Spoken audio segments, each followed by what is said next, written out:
There is a moment when everything you believed about your life falls apart. It does not announce itself. It does not knock. It slips in through a side door you forgot to lock, quiet, ordinary, dressed like any other Tuesday afternoon. Mine came at a bank. Fluorescent lights. The smell of carpet cleaner. A teller named Monica with a silver cross around her neck, staring at her screen like she had seen something terrible. But I am getting ahead of myself. Hello. My name is Ruth Brennan. I am 71 years old. I live alone in a small brick house on Chestnut Lane, in a town called Millbrook, about 40 minutes west of Pittsburgh. If you drove through here, you probably would not remember it. We have one grocery store, 2 churches, a diner that has been serving the same meatloaf since 1987. The kind of place where people wave from their porches and everyone knows whose husband drinks too much. I was born here, married here, raised my son here, buried my husband here. For most of my life, I thought I would die here too, quietly, surrounded by familiar things, maybe with grandchildren stopping by on Sundays. That is not how the story goes. Let me tell you about the woman I used to be. I was a pushover. There, I said it. For 68 years, I smiled when I wanted to scream. I apologized when other people stepped on my feet. I made myself small so everyone around me could feel bigger. My mother taught me that. She called it being gracious. She said a good woman does not make waves. A good woman keeps the peace. So I kept it. I kept it through a marriage that was more silence than conversation. I kept it through raising a son who learned early that mama would always say yes. I kept it through every family dinner, every holiday, every moment when something inside me wanted to push back but did not. I thought that was love. I thought sacrifice was the same thing as being good. It took me 7 decades to understand that I had it backwards. My husband's name was Earl. He was not a bad man. He was just absent. He worked at the steel mill until it closed, then drove trucks cross-country until his back gave out.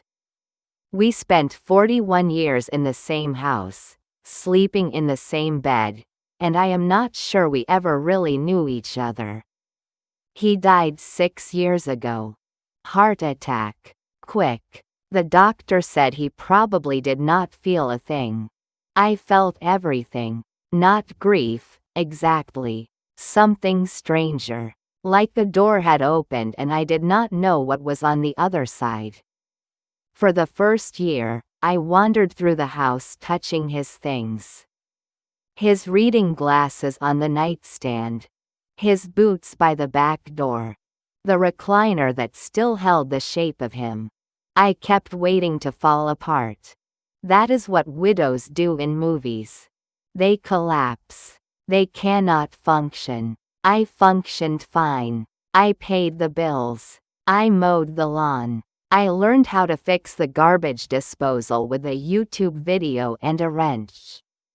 And slowly, without meaning to, I built a life. My son is named David. He is 40 years old. He works in pharmaceutical sales, which means he travels a lot and talks about territories and quotas like they are living things. When he was small, he used to crawl into my lap and ask me to sing. He had these big brown eyes, serious and searching, like he was trying to understand something important about the world. I do not know when that boy disappeared. Maybe it happened gradually, the way rivers carve canyons one drop at a time, so slow you cannot see it until the damage is done. Or maybe it happened all at once, the day he married Kristen. Kristen is 37. She has blonde hair that always looks freshly blown out, and a smile that never quite reaches her eyes. She came from money. Her father owned car dealerships across 3 counties. She grew up with horses and summers in Ocean City and a certainty that the world owed her nice things. I tried to like her. I really did. When David first brought her home, I made pot roast my mother's recipe, the one that takes all day. I set the good china. I put flowers on the table. Kristen looked at everything like she was appraising it for resale. Cozy, she said, glancing around my living room. Very vintage. She never called me Mom. Not once in 12 years. Always, Ruth. Clipped. Professional. The way you might address a cleaning lady whose name you had just learned. After they married, things shifted. David called less. Visited less. When he did come, he seemed distracted. Always checking his phone. Always somewhere else in his head. "How are you, Mom?" he would ask, but he never waited for the answer. I told myself it was normal. Sons grow up. They build their own lives. You cannot hold onto them forever. But the calls I did get started to sound different. "Mom, can you watch Baxter this weekend? We are going to Napa." Baxter is their golden doodle. 60 pounds of tangled fur and anxious energy. I watched him 6 times last year. "Mom, the mortgage is tight this month.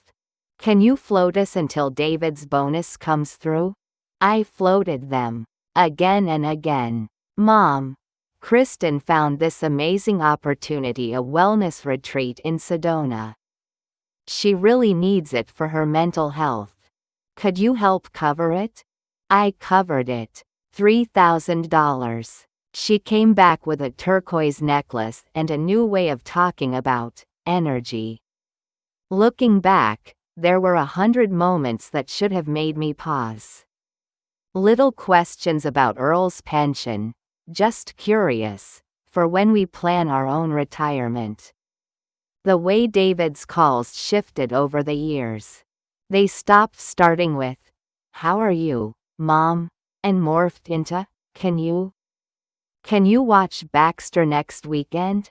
Can you float us until payday? Can you cover the credit card?" We had an unexpected expense.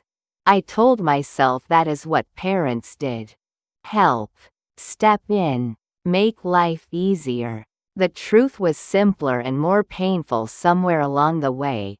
I had stopped being a person and turned into a safety net. I only really understood how thin that net had become on a Friday in September, when book club got cancelled and I ended up at the bank instead. My friend Marjorie called at 1:30 that afternoon.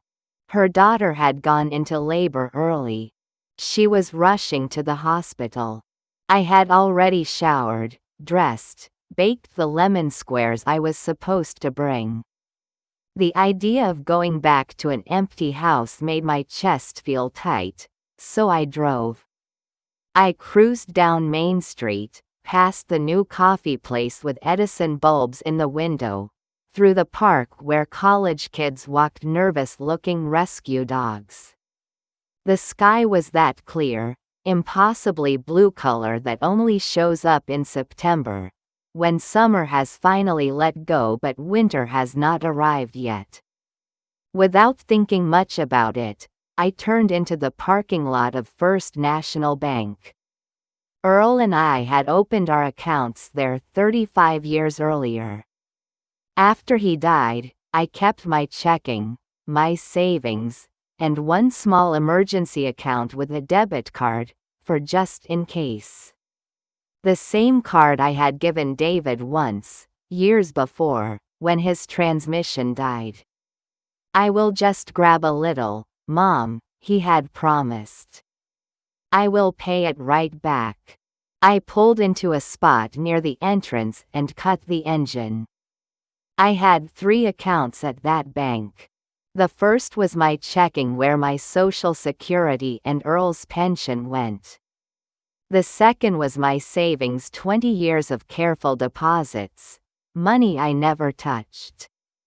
The third was what I called my rainy day account. A debit card attached to a small pot of cash, meant for emergencies. A broken furnace. A hospital bill. The unexpected things that life throws at you when you are not looking. I gave David that card once. 3 years ago. His transmission died on the highway, and he called me panicking. "I will pay you back, Mom," he said.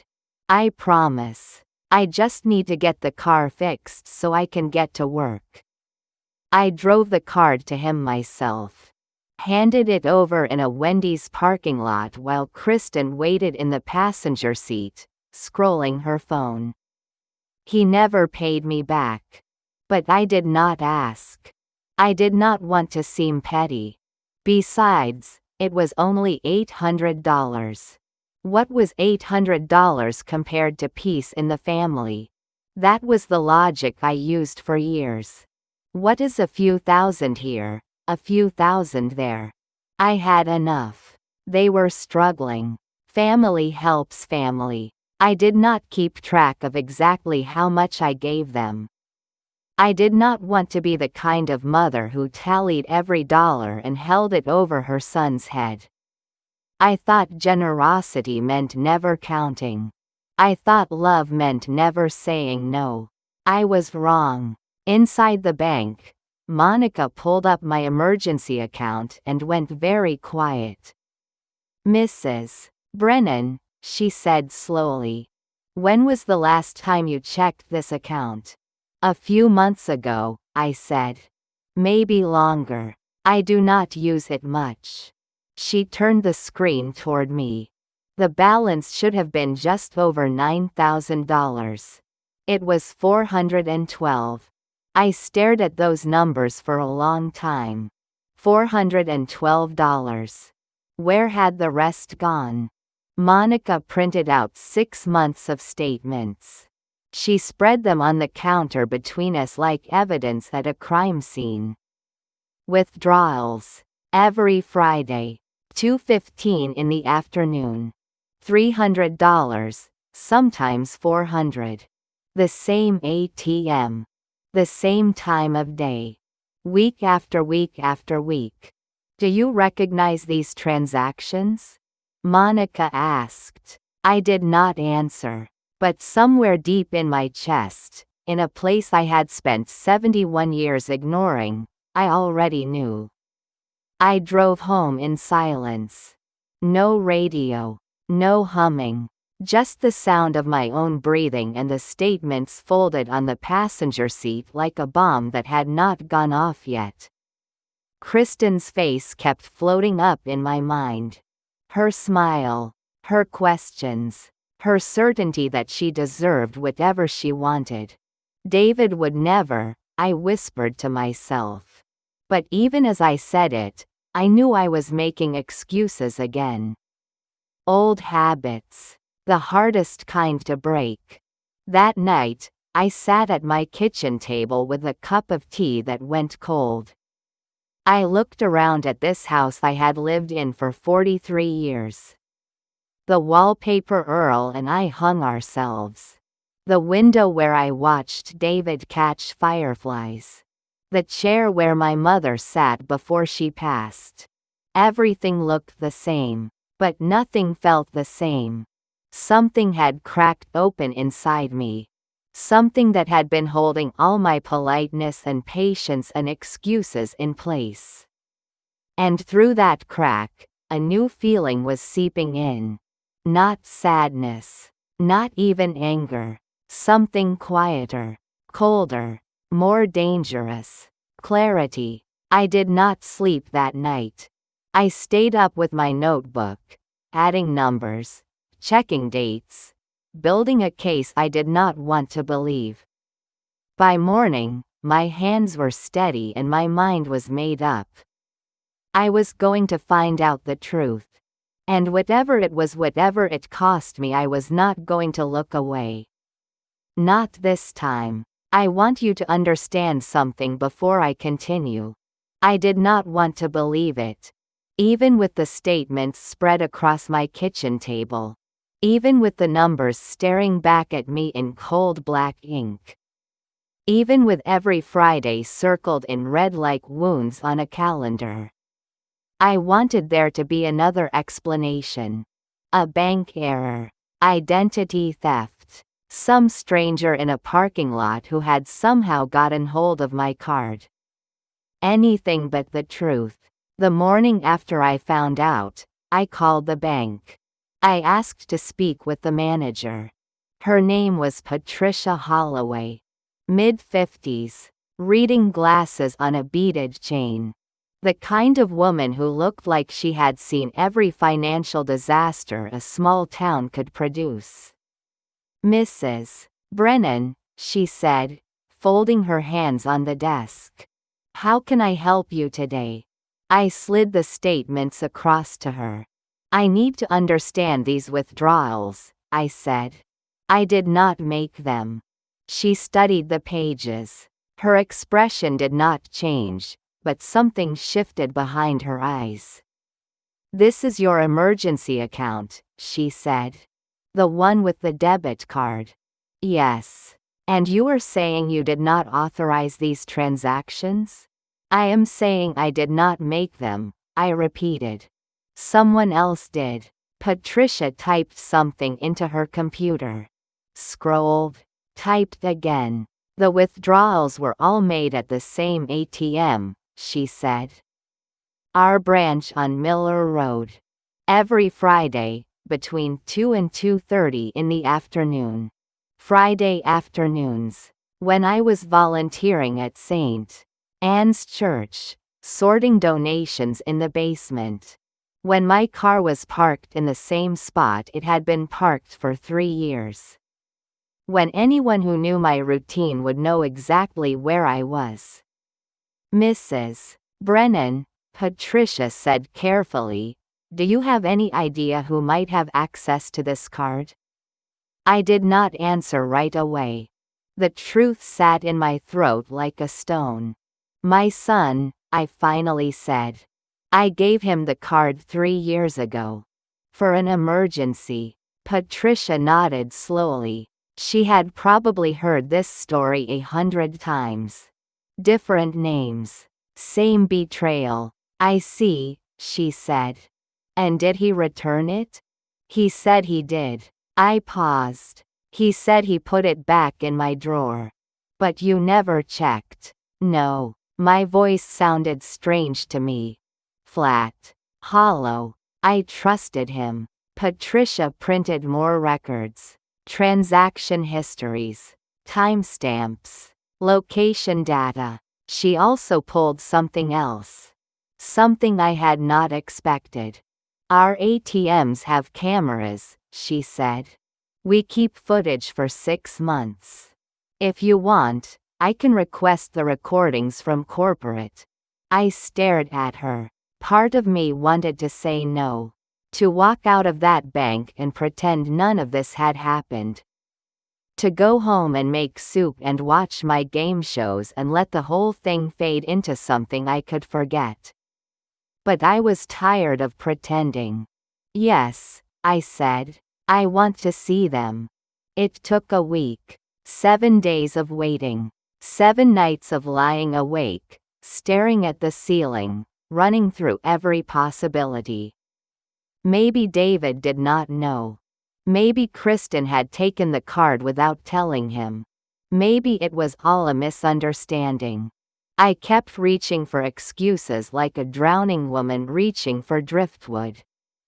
But deep down, in the place where I had buried all my disappointments and doubts, I knew. I had always known. I just had not been ready to look. The videos arrived on a Tuesday. Patricia called me into her office and closed the door. "I want to prepare you," she said. This might be difficult to watch. I nodded. My hands were shaking, but I clasped them in my lap so she would not see. She turned her monitor toward me and pressed play. The footage was grainy, black and white. The timestamp read September 6, 2:17 p.m. A woman walked up to the ATM. She was wearing a long coat. Dark sunglasses even though the sky was overcast. Her hair was pulled back. But I recognized her instantly. The way she stood. The tilt of her head. The purse, the Kate Spade bag I had bought her for Christmas 2 years ago. Kristen. She inserted the card. Punched in the PIN. Waited while the machine counted out the bills. She did not look nervous. She did not look around. She tucked the cash into her wallet like she was picking up dry cleaning. Then she walked to a car parked just outside the frame. David's car. The silver Honda with the dent in the bumper from when he backed into a mailbox last winter. Patricia played the next video. And the next. And the next. Months of footage. Dozens of Fridays. Kristen at the ATM. Kristen taking my money. Kristen walking back to my son's car like it was nothing. Some weeks she smiled at her phone while she waited. Once she checked her lipstick in the reflection on the screen.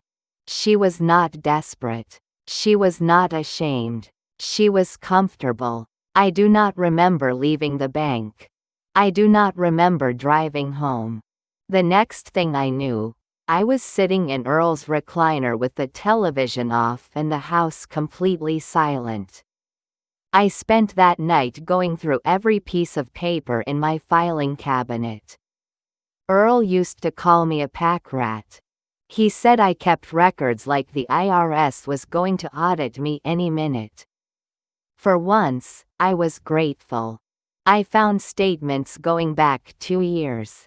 I found deposit slips and canceled checks and receipts I had stuffed into envelopes and forgotten.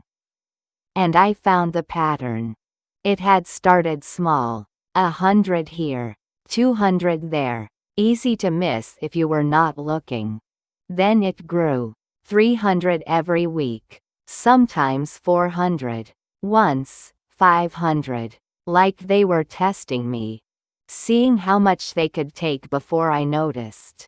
By 2 a.m., I had a total. $23,000. Gone. Not borrowed. Not asked for. Taken.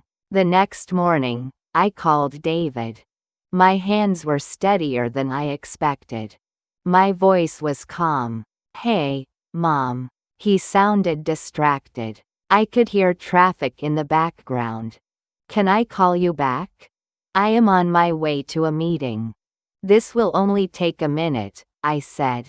I have a question about the debit card I gave you. Silence. Then, what about it? Where is it? In my wallet. Why? Are you sure? Of course I am sure. His tone shifted. Defensive. What is this about? When was the last time you used it? I do not know. Years ago. That time my car broke down. You know that. Have you ever given it to anyone else? The silence stretched longer this time. David, I said. Kristen borrowed it once, he said finally. Last year. Our cards were maxed out. She needed cash for something. I told her to just take out a little. How much is a little? I do not know. A few hundred. She said she would put it back. Did she? I assumed. He stopped. Started again. Mom, what is going on? Why are you asking me this? I could hear it in his voice. The edge of panic underneath the irritation. He knew. Maybe not everything. Maybe not how much. But he knew something was wrong, and he was already building his defense. I will call you back, I said, and hung up. For 3 days, I did not call anyone. I sat with the numbers. I organized the evidence. I thought about what to do next. Part of me wanted to confront them immediately. To drive to their house and throw the statements on the table and demand an explanation. But I had spent my whole life reacting. Smoothing things over. Accepting apologies that were never really apologies. This time, I wanted to be ready. I called my lawyer. Her name is Janet Chen. She handled Earl's will and the title transfer on the house. Small things. Nothing like this. But she listened. She took notes. She did not interrupt. When I finished, she was quiet for a moment. "Ruth," she said, "what do you want to happen?" I had not expected that question. "I want my money back," I said. "And if they refuse?" I thought about David. About the boy who used to catch fireflies. About the man who let his wife steal from his mother. "Then I want them to face consequences," I said. "Real ones." Janet nodded like she had been waiting for that answer. "Then here is what we do," she said.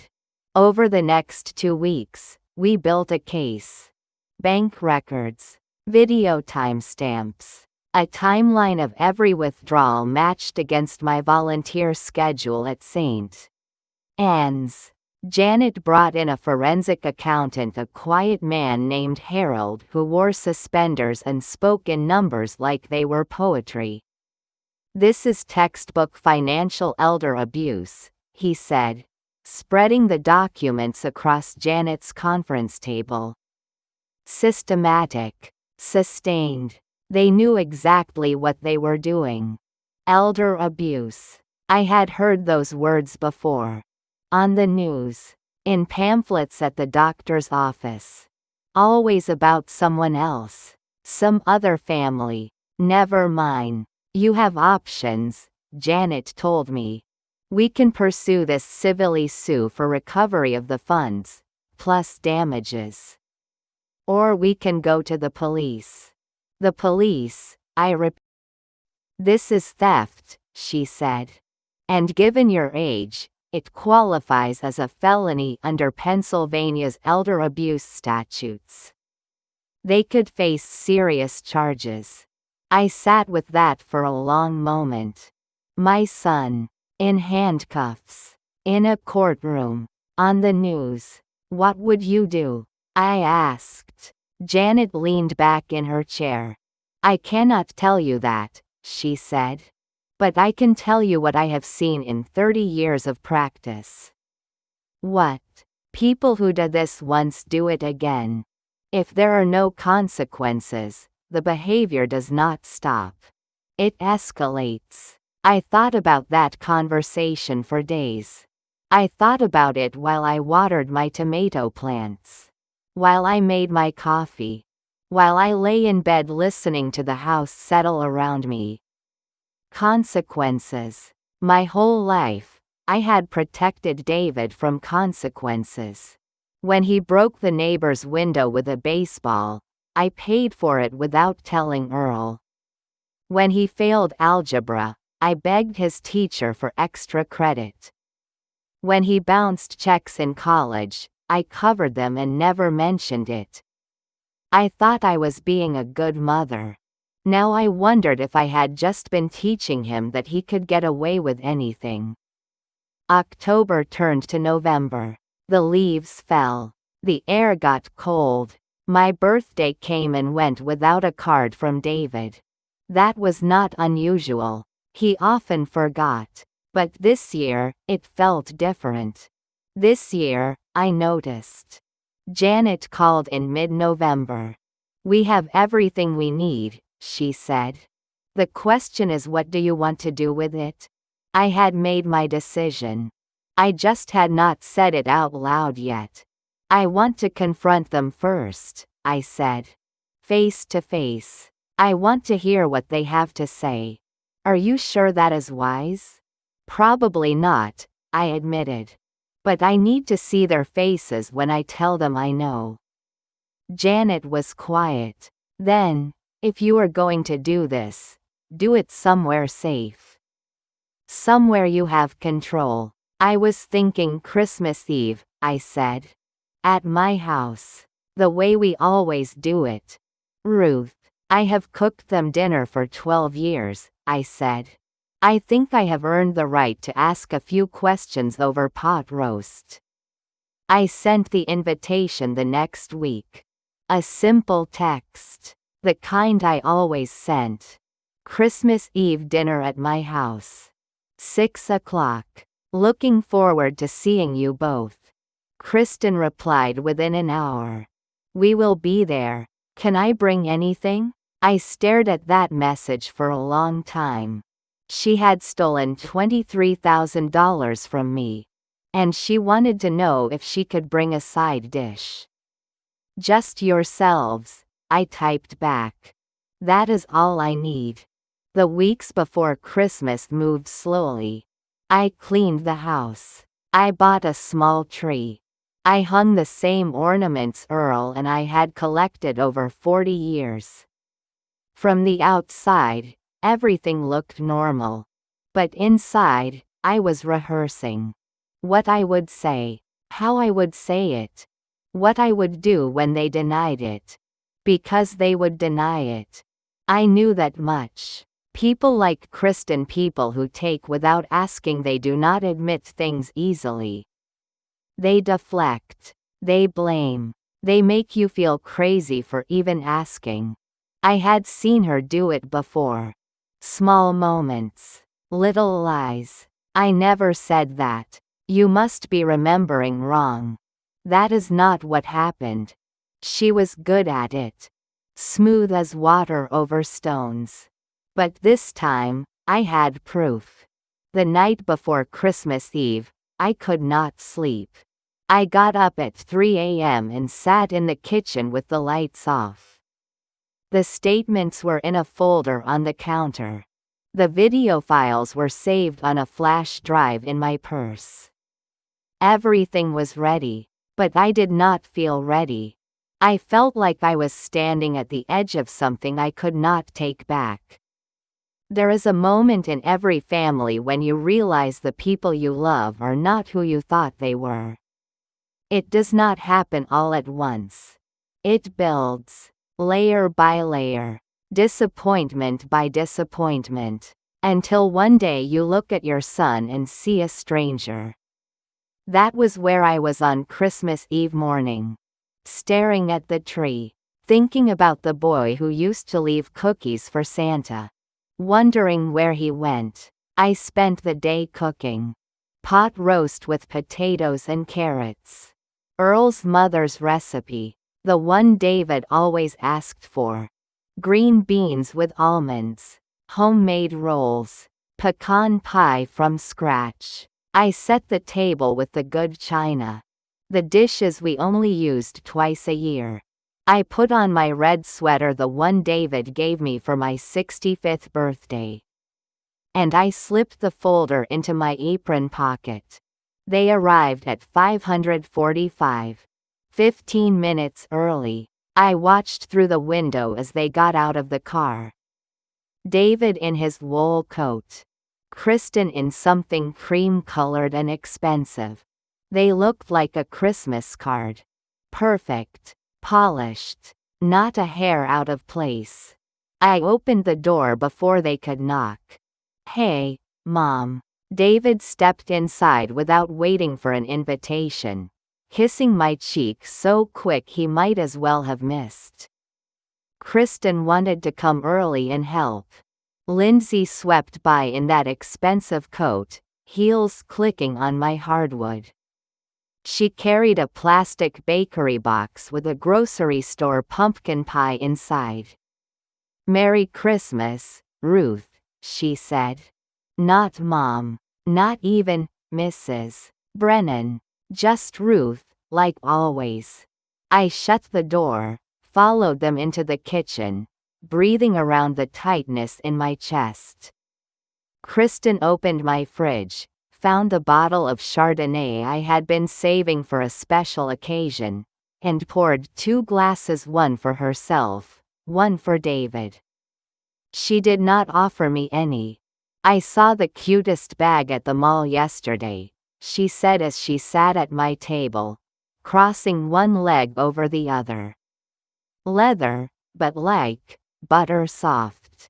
It is only 900, which is basically a steal." "Actually," I said, cutting through her words, "I need to talk to you both." David loosened his tie.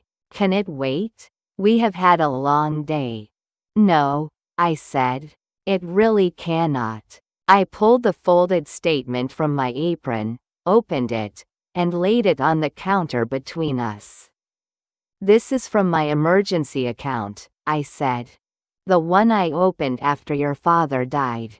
The only person who has ever had the card besides me is you, David." He frowned, reaching for the paper. I did not let him take it. "Someone has been withdrawing money almost every Friday for nearly 2 years," I said. "I have seen the video from the bank. I know who it is." The folder sat between us like a grenade. David stared at it. Kristen's eyes flickered to me, then away. Nobody moved. The Christmas tree lights blinked in the corner. Red, green, gold. The same pattern they had blinked for 40 years.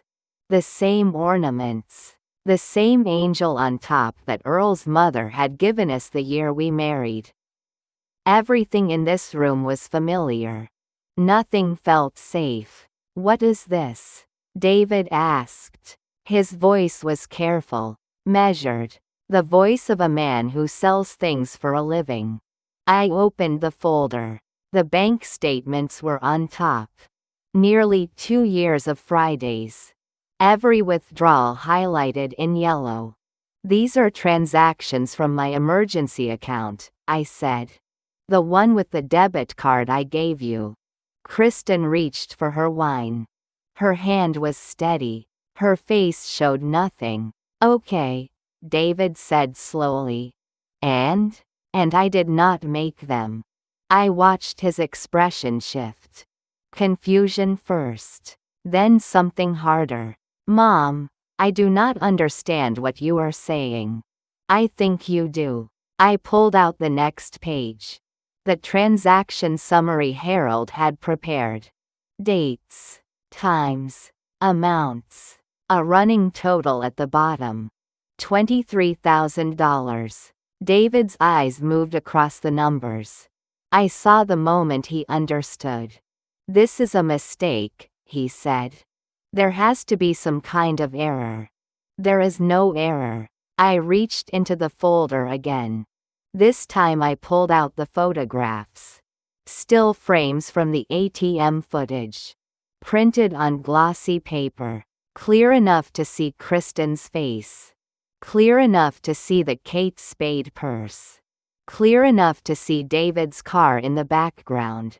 I spread them across the table like cards in a game I had already won. "These are from the bank's security cameras," I said. "Every Friday.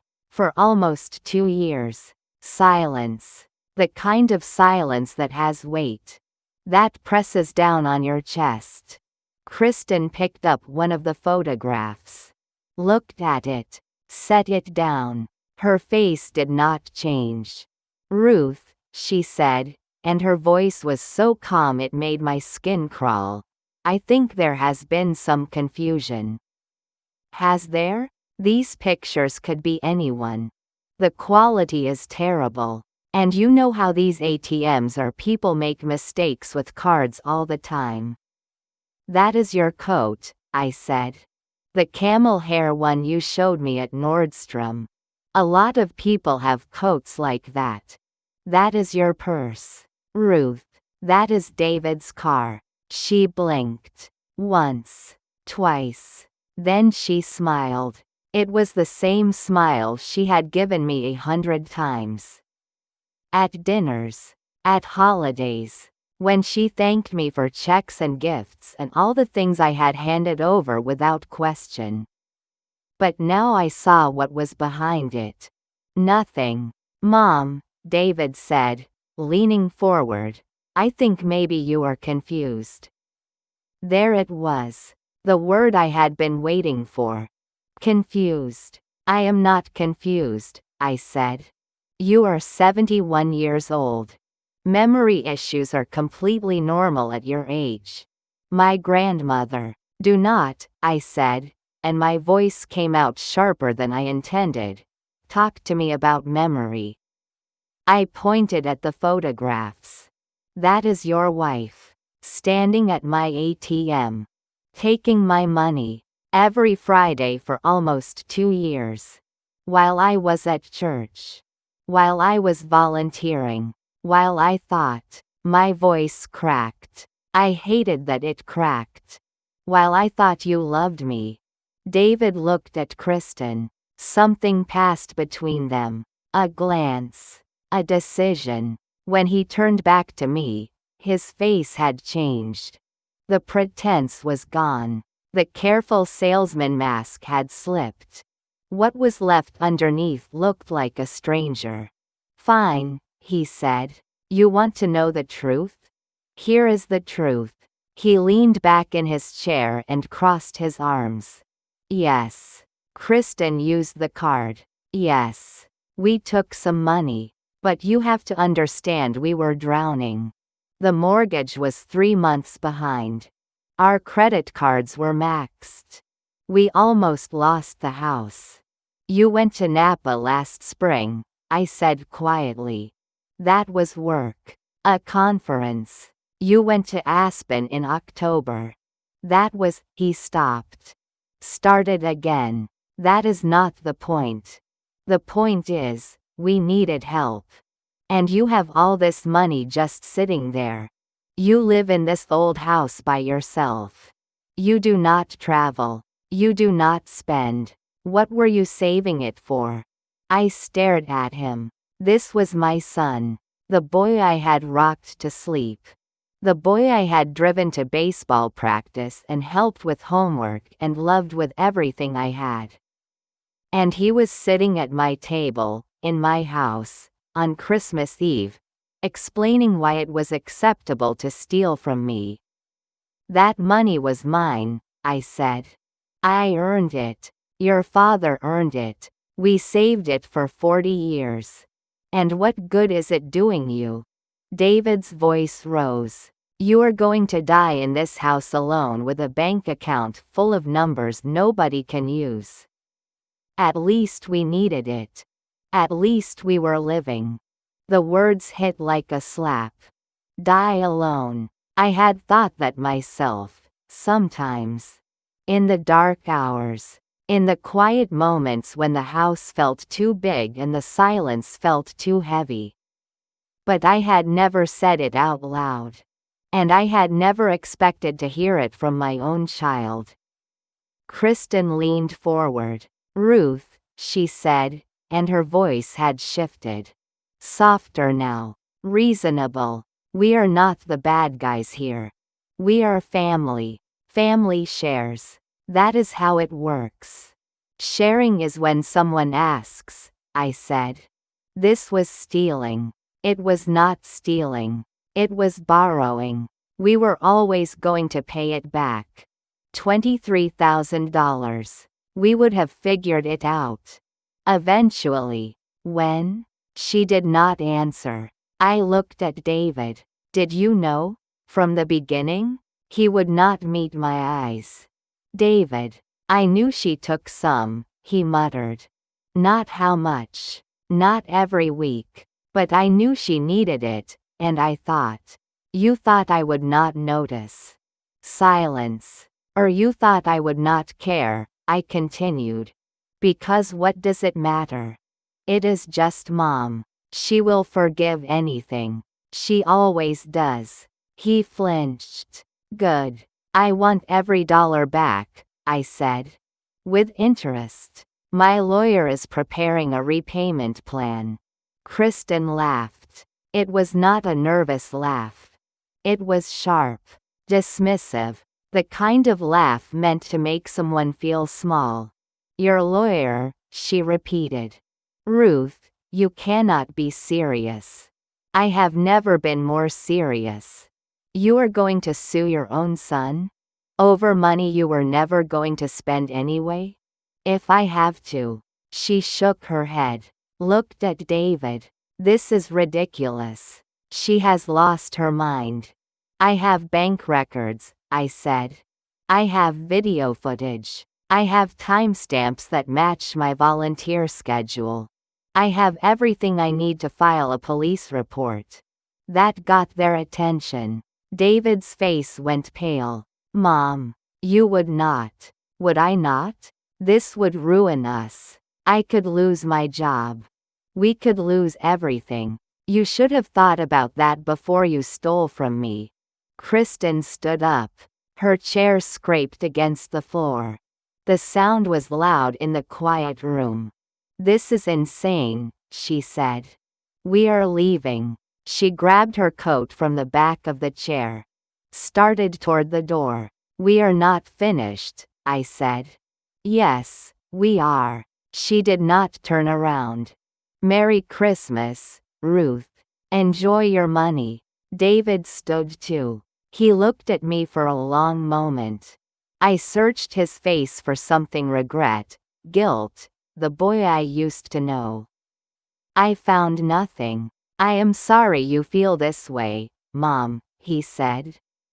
But you brought this on yourself. Excuse me? If you had just helped us when we asked, if you had not been so tight with everything, we would not have had to do this. The air left my lungs. He was blaming me for being stolen from. Something broke inside me, not my heart. That had broken slowly over the years, piece by piece. Every time they took without asking. Every time they forgot my birthday. Every time they made me feel like an ATM with the pulse. What broke was my patience. 40 years of swallowing anger. 40 years of making excuses. 40 years of being the mother who never complained, never demanded, never stood up for herself.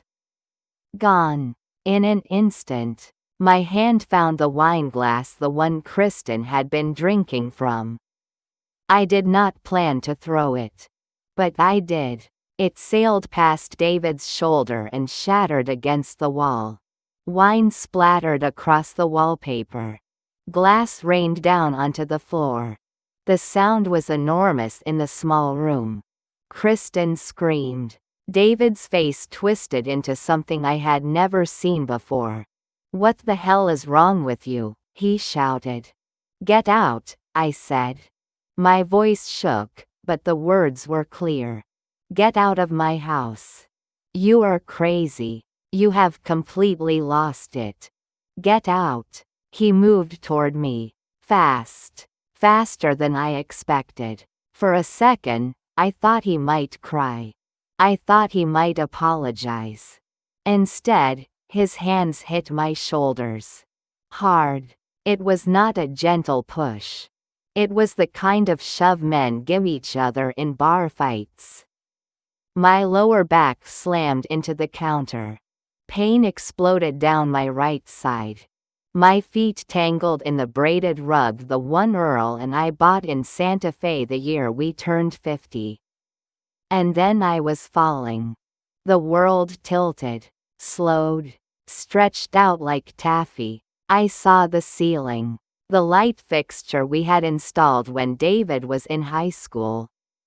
The water stain in the corner that Earl always meant to fix. Then my head hit the floor. The pain was immediate. A white-hot explosion at the back of my skull. A grinding ache in my ribs where I had landed wrong. A deep, throbbing pulse in my hip that made me gasp. I lay there, staring up. The Christmas music was still playing. Silent Night. The same song that had played when David was born, when I held him for the first time and promised to protect him forever. I heard voices above me. Kristen saying something. David breathing hard. Then footsteps. The door slamming. A car engine starting. And then nothing. I do not know how long I lay on that floor. Minutes, maybe. It felt like hours. The pain made it hard to think. Hard to move. Hard to do anything except breathe and wait. But eventually, I did move. I rolled onto my side. My ribs screamed. My hip felt like it was made of broken glass. I crawled, inch by inch, across the floor I had swept that morning. Past the broken wine glass. Through the puddle of red that looked too much like blood. The phone was on the wall by the refrigerator. The same phone we had installed 30 years ago because Earl did not trust cordless. I reached up. My fingers found the receiver. I dialed 911. What is your emergency? I need help, I said. My voice was thin, far away. I have been hurt. My son. The words stuck in my throat. My son. I had spent 40 years protecting him. Making excuses for him. Loving him despite everything. And now I was lying on my kitchen floor on Christmas Eve, bleeding, alone, because of him. Ma'am? Are you still there? Yes, I said. I am here. Can you tell me what happened? I closed my eyes. The tree lights kept blinking. Red, green, gold. My son pushed me, I said. I hit my head. I think something is broken. Help is on the way. Stay on the line with me. The paramedics arrived in 11 minutes. I know because I counted the blinks of the tree lights. Each one a second. Each second a small eternity. They came through the door I had left unlocked for David and Kristen. They found me still holding the phone, still lying on the floor, still trying to understand how I had ended up here. Ma'am, can you tell me your name? Ruth, I said. Ruth Brennan. Okay, Ruth. We are going to take care of you. They put me on a stretcher. Shined lights in my eyes. Asked me questions I could barely process. Do you know what day it is? Christmas Eve. Do you know where you are? Home. Can you tell me what happened? I told them. The words came out flat. Mechanical. Like I was reading from a script someone else had written. One of the paramedics, a young woman with kind eyes, took photographs of my injuries. My wrist, already swelling. The bruise forming on my temple. The way I winced when they touched my ribs. This is assault, she said quietly. You know that, right? I did not answer. They took me to the hospital. The on Christmas Eve was quieter than I expected. A few drunk drivers. A kid with a broken arm from a new bicycle. An old man coughing in the corner. And me, a 71-year-old woman with a concussion, 2 cracked ribs, and a hip that the doctor said might need surgery. You are lucky, she told me. The head injury is mild.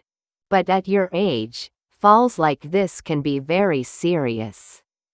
Lucky. I almost laughed. A police officer came to take my statement. His name was Rodriguez. Mid-40s. Wedding ring. The kind of tired that comes from working holidays. He sat in the plastic chair beside my bed and asked the same questions the paramedics had asked. Can you walk me through what happened? I did. The dinner. The confrontation. The photographs. David's hands on my shoulders. Officer Rodriguez wrote everything down. His face did not change, but something in his eyes did. Mrs. Brennan, he said when I finished, what you are describing is domestic violence. You have the right to press charges. Domestic violence. Those words again. He is my son, I said. I understand, he said. But that does not make what he did acceptable. I stared at the ceiling. The hospital ceiling was different from my kitchen ceiling. No water stain. No cobwebs. Just white tiles and fluorescent lights. I need to think, I said. He nodded. Left me his card. Told me to call when I was ready. I spent Christmas Day alone in a hospital room. The nurses brought me turkey and mashed potatoes on a plastic tray. Someone put a small poinsettia on my bedside table.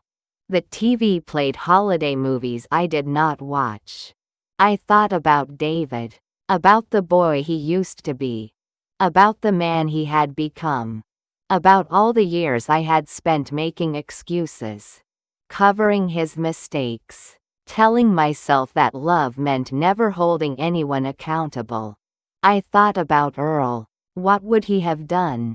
He was never soft with David. Never let him get away with things the way I did. Maybe that was the problem. Maybe I had loved too much and expected too little. I do not know when it happened. The slow slide from innocence to entitlement. From, thank you, Mom, to, I need, Mom.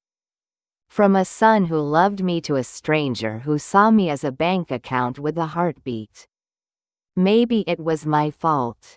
Maybe I gave too much. Expected too little. Taught him that the world owed him things he had not earned. Or maybe some people just turn out wrong, no matter how much you love them. I did not have an answer. I only knew that I could not save him anymore. That I had finally, after 71 years, reached the limit of what I was willing to sacrifice. The day after Christmas, Janet called. I heard what happened, she said. Are you okay? I am alive. That is not what I asked. I was quiet for a moment. I do not know what I am, I finally said. I do not know anything anymore. Do you want to press charges? The question hung in the air. Yes, I heard myself say. I do. I did not feel relief when I said it. I did not feel vindicated or righteous or any of the things people feel in movies when they finally stand up for themselves. I felt hollow, like someone had scooped out everything I used to be and left nothing behind. They discharged me on December 28th. Patricia Holloway from the bank came to pick me up. We had become friends over the past few months. She was the only person who knew the whole story. She helped me into her car. Drove me home. Did not ask questions I could not answer. My house looked the same. The tree was still up. The dishes from Christmas Eve were still in the sink. The broken wine glass had been swept into a corner by someone, maybe the paramedics, maybe the police. The blood on the floor, my blood had dried into a dark stain on the wood. I stood in the kitchen doorway and stared at it. This was where I fell. This was where my son left me. This was where everything ended. Or maybe this was where something else began. I did not know yet. I only knew that I could not go back. The woman who would have forgiven this, who would have called David and apologized for making a scene, she was gone. Someone else was standing in her place. Someone harder, quieter, less willing to bend. I did not know if I liked her yet. But I was starting to. That night, I sat in Earl's recliner with an ice pack on my head and the phone in my lap. The folder was still on the kitchen table. The photographs. The statements. The evidence of everything my family had done. I picked up the phone. I dialed Janet's number. I am ready, I said when she answered. Tell me what happens next. The call came 3 weeks after Christmas. January 17th. A Thursday. 2 degrees outside and the kind of gray sky that makes you forget the sun exists. I was sitting in Janet's office, signing papers that would change everything, when my phone buzzed. David. I stared at the screen. Janet looked up from her documents. You do not have to answer that. I know, but I did anyway. Mom? His voice was different, smaller. The anger from Christmas Eve had been sanded down into something that almost sounded like fear. Mom, please. We need to talk. I said nothing. I know you are upset. I know what happened was, he paused. Swallowed. It was wrong. I should not have. I lost my temper. I am sorry. Sorry. The word floated between us like smoke. The bank is threatening to foreclose, he continued. We are 3 months behind on the mortgage. If we do not pay by the end of the month, we lose the house. I watched Janet across the desk. She had stopped writing. Her pen hovered over the paper. Mom? Are you there? I am here. We need $20,000. Just to catch up. Just to keep our heads above water. His voice cracked. I know I do not deserve to ask. I know that. But please. This is our home. Everything we have. I thought about that house. The house I had helped them buy. The down payment that came from Earl's life insurance. The repairs I had covered. The loans that were never repaid. $20,000. On top of the $23,000 they had already taken. No, I said. Silence. Then, what? I said no. Mom, you do not understand. We will be homeless. On the street. Is that what you want? What I want, I said slowly, is for you to take responsibility for what you did. I said I was sorry. Sorry does not pay back $23,000. His breathing changed. Faster. Harder. This is insane. You have the money. You are just sitting on it. What are you going to do? Take it to your grave? Maybe I will use it for my hip surgery, I said. The one I was saving for before your wife emptied my account. Kristen did not. I have photographs, David. I have video. I have bank records with timestamps. Your lawyer can see them all when this goes to court. Dead silence. Court? My attorney is filing charges next week. Theft. Elder financial abuse. Assault. You cannot be serious. I have never been more serious in my life. I heard him moving, pacing. The sound of his footsteps on hardwood, the same hardwood I had helped pay for. Mom. His voice dropped. Softer now. Pleading. Mom, please. Think about what you are doing. This will destroy us. I could lose my job. Kristen could go to jail. Is that really what you want? To see your own son ruined? I closed my eyes. For 40 years, that question would have worked. The guilt, the fear, the desperate need to protect him from consequences. But something had changed when my head hit that kitchen floor. Something had shattered that could not be put back together. Here is what I want, I said. Full repayment. $23,000.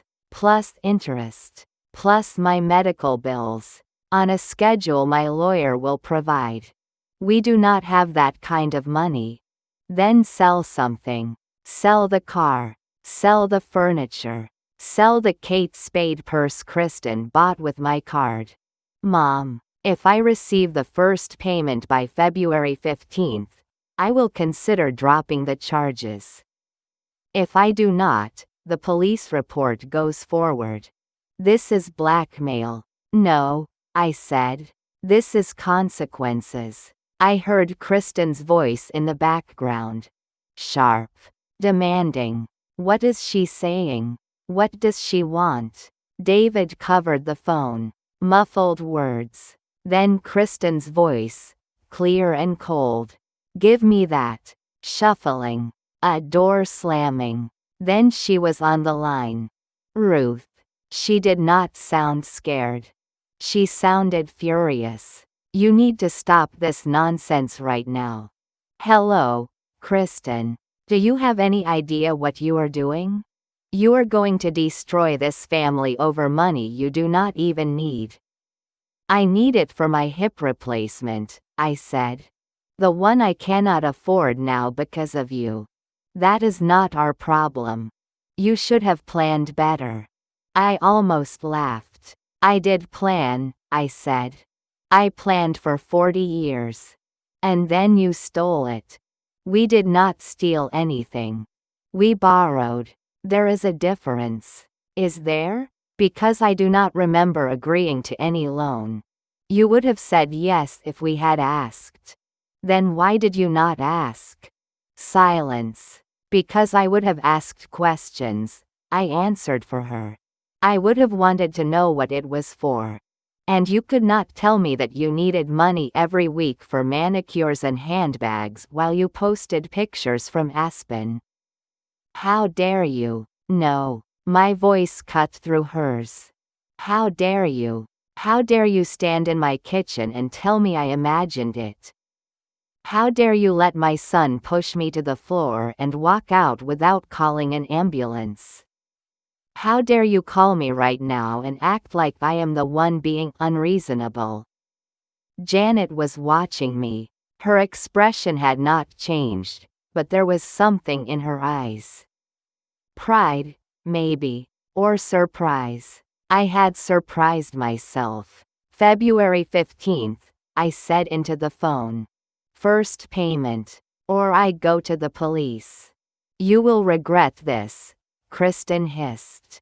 I promise you, you will regret this for the rest of your miserable life. Maybe, I said, but at least I will have my self-respect. I hung up. Janet set down her pen. Well, she said, that was something. Was I too harsh? You were honest. That is not the same thing. I looked down at the papers on her desk. The police report, the medical records, the photographs of my bruises, already fading from purple to yellow. Do you think they will pay? Janet shook her head slowly. In my experience, people like that do not pay until they have no other choice. So we wait. We wait. And if February 15th comes and goes without payment, we file. February 15th came. No payment. No phone call. No email. No letter. Nothing. I woke up that morning expecting to feel something: anger, sadness, the old familiar pull of wanting to fix things. Instead, I felt calm. Like the decision had already been made for me. Janet filed the charges on February 16th. I sat in her office while she walked me through what would happen next. The police will investigate, she said. They will review the evidence, bank records, video footage, medical reports. Based on what we have, I expect they will move forward with charges. What kind of charges? Theft over $10,000. Financial exploitation of an elderly person. Aggravated assault. The words sounded clinical, official, like they belonged to someone else's story. What happens to David, if convicted? Anywhere from probation to prison time. Pennsylvania takes elder abuse seriously. Prison. My son in prison. I had changed his diapers. Taught him to ride a bike. Held him when he cried about monsters under the bed. And now I was the reason he might end up behind bars. Ruth. Janet's voice was gentle. You can still change your mind. I know. No one would blame you if you did. I thought about that for a long moment. About the boy David used to be. About the man he had become. About all the years I had spent protecting him from the world. He is 40 years old, I said finally. He made his choices. Now he has to live with them. Janet nodded. Then we moved forward. The next few weeks were a blur.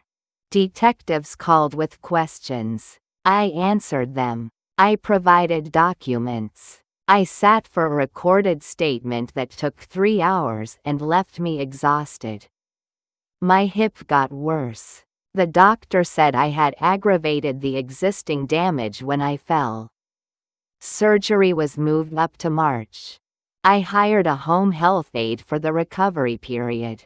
Her name was Margaret, 52, divorced, with grown kids of her own and a no-nonsense way of handling everything.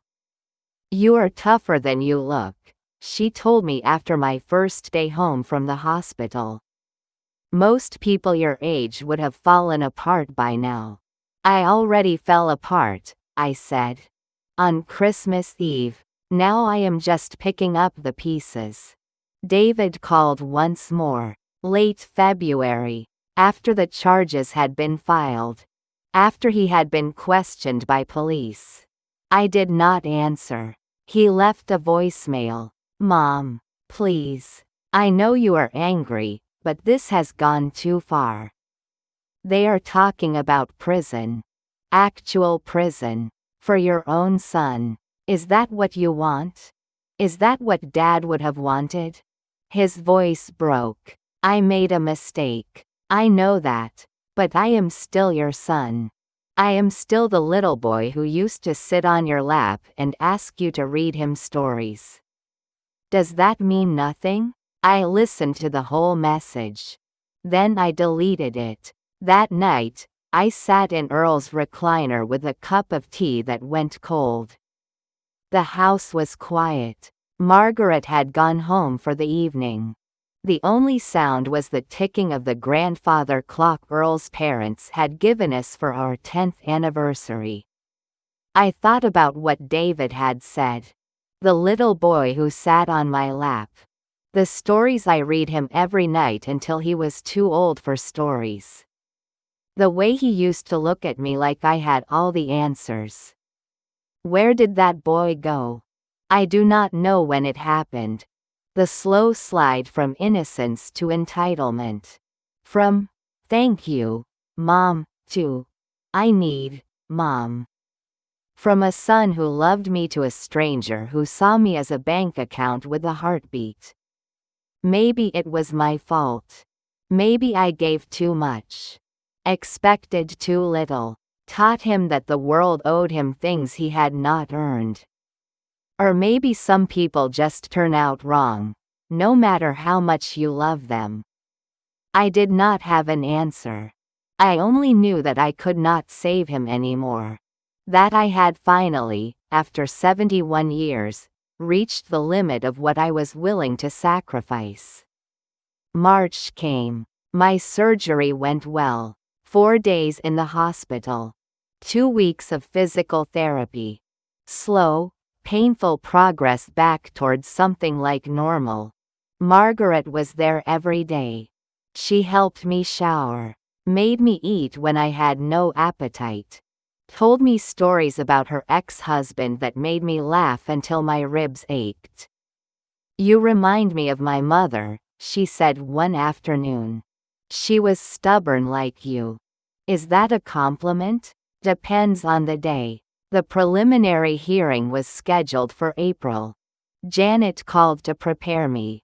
The judge will hear the evidence and decide if there is enough to proceed to trial. You will not need to testify yet, but you should be there. Will David be there? Yes. And Kristen? She is being charged separately. Different hearing. But yes, she will face trial too. I closed my eyes. What do I wear?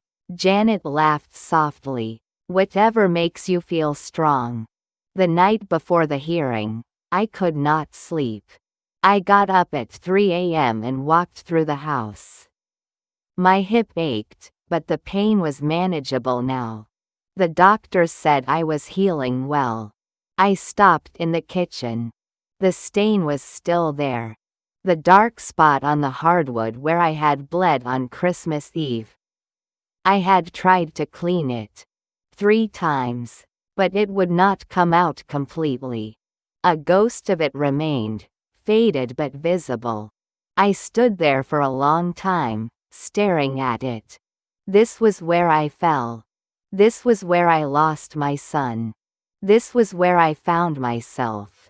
The next morning, I put on my navy blue dress, the one I wore to Earl's funeral, and drove to the courthouse.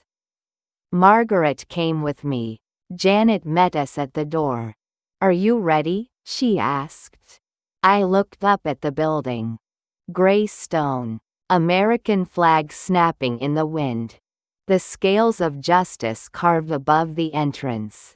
"No," I said, "but I am going in anyway." The courtroom was smaller than I expected. Wood paneling. Fluorescent lights. Rows of plastic chairs that squeaked when you shifted.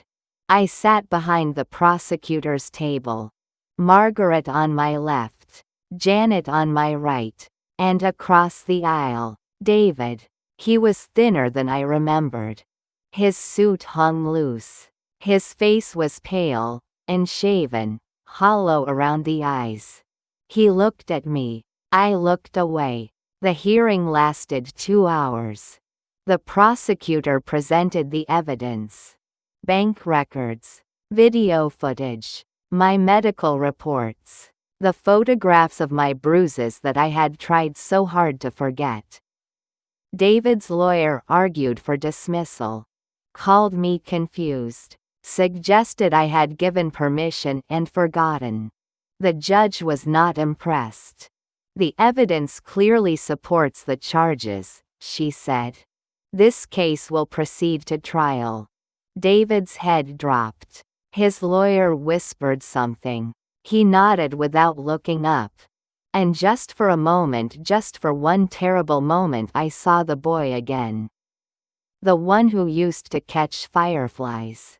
The one who asked me if I would still love him when he was old.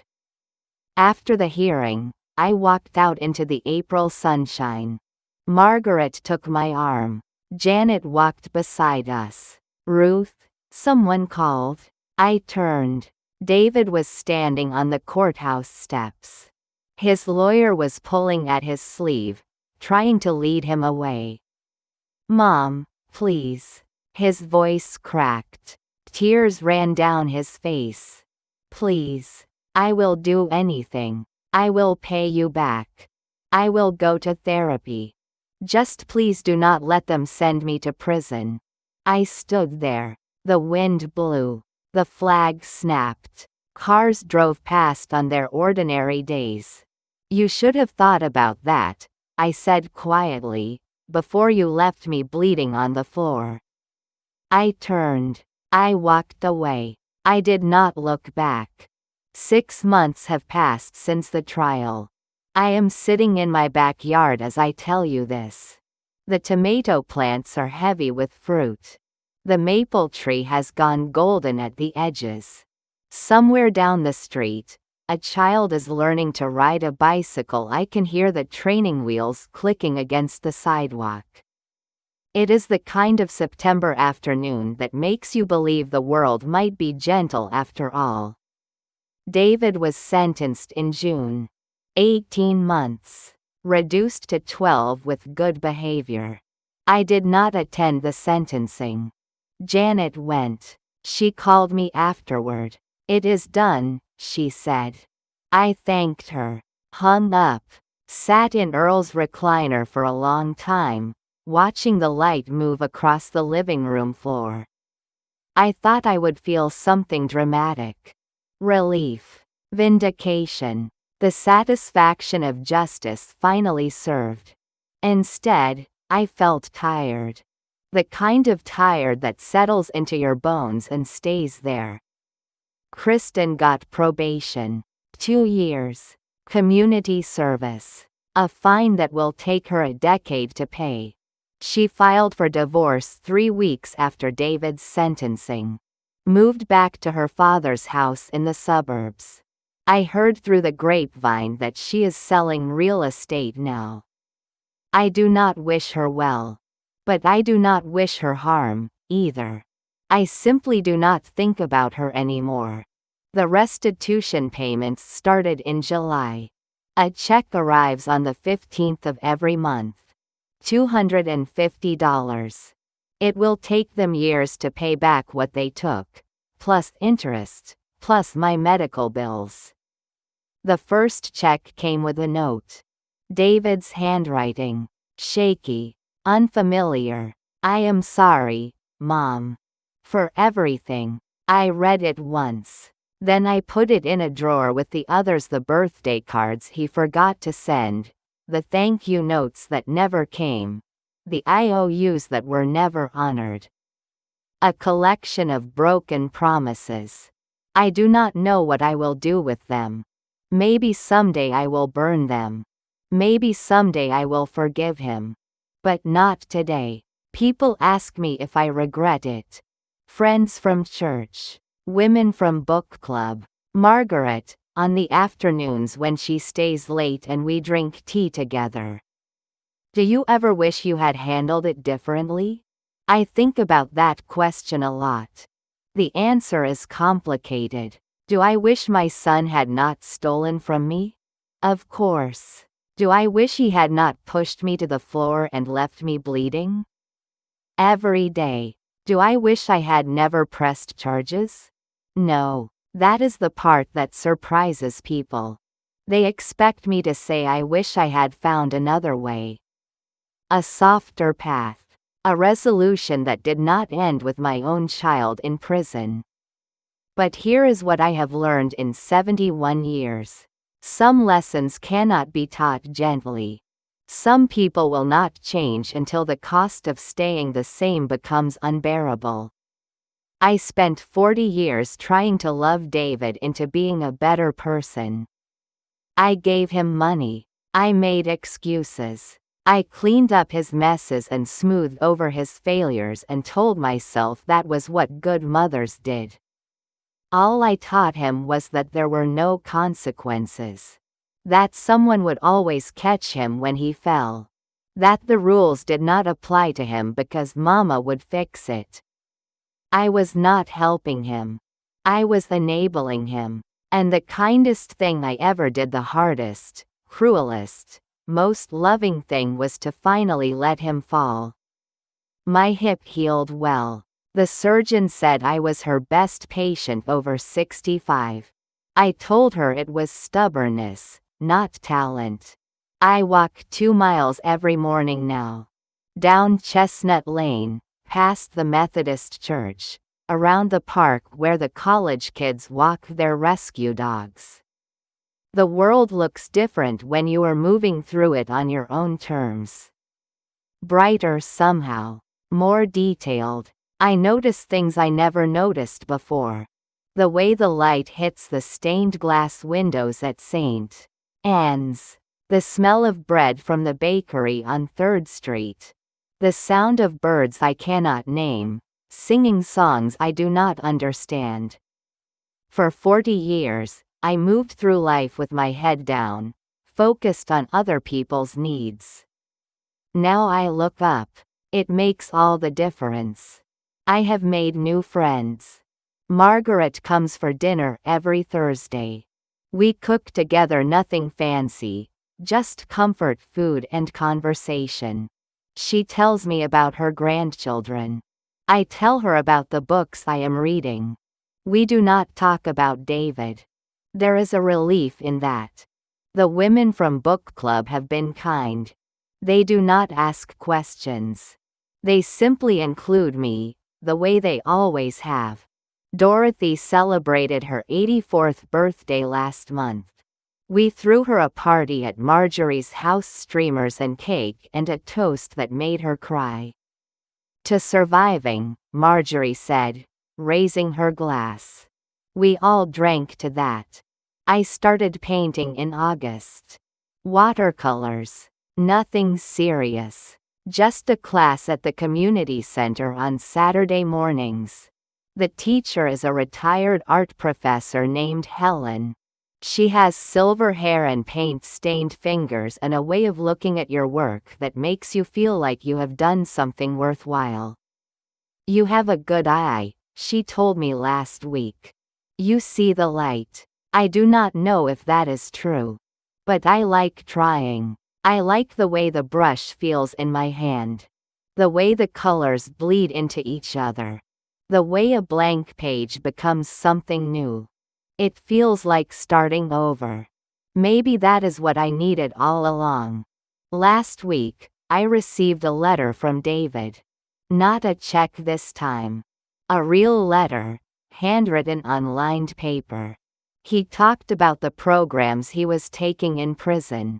Anger management, financial literacy, something called restorative justice, that I do not fully understand. He said he was learning to take responsibility. He said he understood now why I did what I did. He said he hoped, someday, I might be willing to talk. I read the letter 3 times. Then I put it in the drawer with the others. I am not ready yet. Maybe I never will be. But I did not throw it away. There is a question I ask myself sometimes, late at night, when the house is quiet and the only sound is the ticking of Earl's clock. Was it worth it? The lawyers, the hearings, the trial, the sleepless nights and the newspaper articles and the whispers at church. Was it worth losing my son to save myself? The answer changes depending on the day. Some mornings, I wake up certain that I did the right thing. That boundaries are not cruelty. That consequences are not revenge. That loving someone does not mean letting them destroy you. Other mornings, I wake up with his face in my mind, not the man who pushed me, but the boy who caught fireflies, and I wonder if I could have found another way. I do not think there is a clean answer. I do not think there is supposed to be. Life is messy. Families are complicated. Love and damage live in the same house, sleep in the same bed, eat at the same table. All you can do is make the best choice you can with the information you have. And then live with it. I want to tell you something. If you are listening to this story, there is probably a reason. Maybe you have a child who takes more than they give. Maybe you have a spouse who makes you feel small. Maybe you have a friend or a sibling or a parent who treats your kindness like a weakness. Maybe you have spent years making excuses, smoothing things over, telling yourself that this is just how families work. Maybe you are tired. I want you to know that it is okay to be tired. It is okay to reach your limit. It is okay to say enough. I used to think that being a good person meant never making anyone uncomfortable. Never saying no. Never setting boundaries. Never holding people accountable for the harm they caused. I thought goodness meant sacrifice. That the more I gave, the better I was. I was wrong. Goodness is not the same as weakness. Kindness is not the same as compliance. And real love is not about letting people hurt you. It is about caring enough to tell the truth. Even when it is hard. Even when it costs you everything. The stain is still on my kitchen floor. I had someone come to look at it last month. A flooring specialist from Pittsburgh. He said he could sand it out, refinish the whole room, make it look like new. I told him I would think about it. I am still thinking. Part of me wants to erase it. To walk through my kitchen without being reminded of the worst night of my life. But another part of me, a quieter part, wants to keep it. Not as a wound, as a marker. This is where I fell. This is where I got back up. September is almost over. The leaves are turning. The air has that crisp, clean smell that means winter is coming. The farmer's market downtown has switched from tomatoes to apples, and I buy a bag every Saturday. I am learning to make pie. It is harder than it looks. The crust keeps falling apart. The filling is never quite sweet enough. But I keep trying. That is what I do now. I try things. I fail at things. I get up the next morning and try again. There is a verse I found recently. I am not a religious woman, not in the way some people are, but this one stayed with me. For everything there is a season. A time to speak and a time to be silent. A time to hold on and a time to let go. A time to protect and a time to say goodbye. I spent 40 years in the wrong season. Now I am learning to read the weather. If you take anything from my story, let it be this. Your worth does not depend on how much you give. Your value does not decrease when you say no.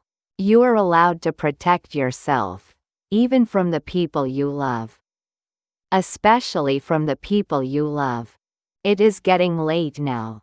The sun is setting behind the maple tree, turning everything gold and orange and soft around the edges. The fireflies are starting to come out, just a few, blinking in the tall grass like tiny stars. I think I will sit here a while longer. Watch the light fade. Listen to the crickets start their evening song. Tomorrow, I will wake up early. Walk my 2 miles. Water my tomatoes. Maybe try that pie crust one more time. Tomorrow, another check will arrive with David's handwriting on the envelope. Tomorrow, I will put it in the drawer with the others and keep moving forward. But tonight I will just be still. Tonight I will be grateful for this quiet house, this healing body, this stubborn heart that refused to break. Tonight I will remember who I used to be. And I will be glad, so deeply, fiercely glad for who I have become. Thank you. Thank you for listening to my story. For staying until the end. For giving an old woman from Millbrook a little bit of your time. I hope something in these words was useful to you. I hope it gave you permission or courage or just a little less loneliness. That is all any of us can offer each other, in the end. Our stories, our scars, our small, hard-won wisdoms. If this story touched your heart, I would be so grateful if you would subscribe to our channel. Press that like button. Turn on the notification bell so you never miss a story. And if you know someone who needs to hear this, someone who is tired of giving too much and receiving too little, please share it with them. We are all in this together. Take care of yourself. You are worth protecting.